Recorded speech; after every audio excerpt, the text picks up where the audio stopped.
तर उद्या माझ्या घरी गणपती बाप्पा येणार आहे।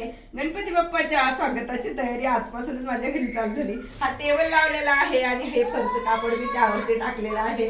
खूप छान आहे हे कापड।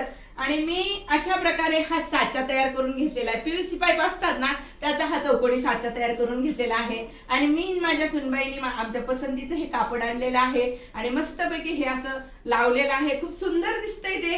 आणि हे वरती जे लावलेले आहे गुलाबाचं सर्कल ते पण खूप छान केलेलं आहे। आणि काल मी आणि माझी सुनबाई बाजारात गेलो आणि हे झुंबर आणलेलं आहे। तर हे किती छान आहे पहा ना, मस्त वाटतंय एकदम। हे फ्लावर पॉट पण कालच आणले बरं का आम्ही। खूप सुंदर फ्लावर पॉट आहे, दोन्ही साईडनी लावलेले आहेत। आणि गणपती बाप्पा आमच्या घरी येतो तर खूप आनंदानेच येतो। माझ्या पाठला तर गणपती बाप्पा येणार म्हणल्यावर त्याच्या आनंदाला उधाण आलंय। तो आजपासूनच नाचायला सुरुवात झालेली आहे। आणि इथे मी जे फ्लावर लावलेले आहेत ना, हे खूप कलरफुल फ्लावर आहेत आणि माझ्या गणपती बाप्पाला खूप आवडतात हे फ्लावर।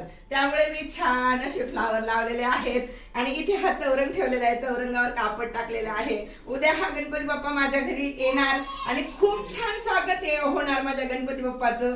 आणि खरंच खूपच आनंद येतो। 10 दिवस हा गणपती बाप्पा राहतो। 10 दिवसानंतर आपण विसर्जन करतो।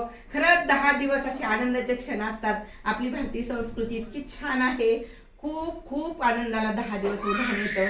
आणि खरंच माझ्या घरात गणपती बाप्पा आला की आम्हाला काही म्हणजे भानच राहत नाही, एवढा आनंद लुटतो आम्ही। रोजची पूजा, आरती, टाळ वगैरे, भजन खूप सारे करतो आम्ही। आणि ही अर्धवट सजावट झालेली आहे। उद्या पहा आमचा गणपती बाप्पा कसा स्वागतात येतो आणि आम्ही गणपती बाप्पाचं कसं स्वागत करतो। गणपती बाप्पा मोरया, मंगलमूर्ती मोरया।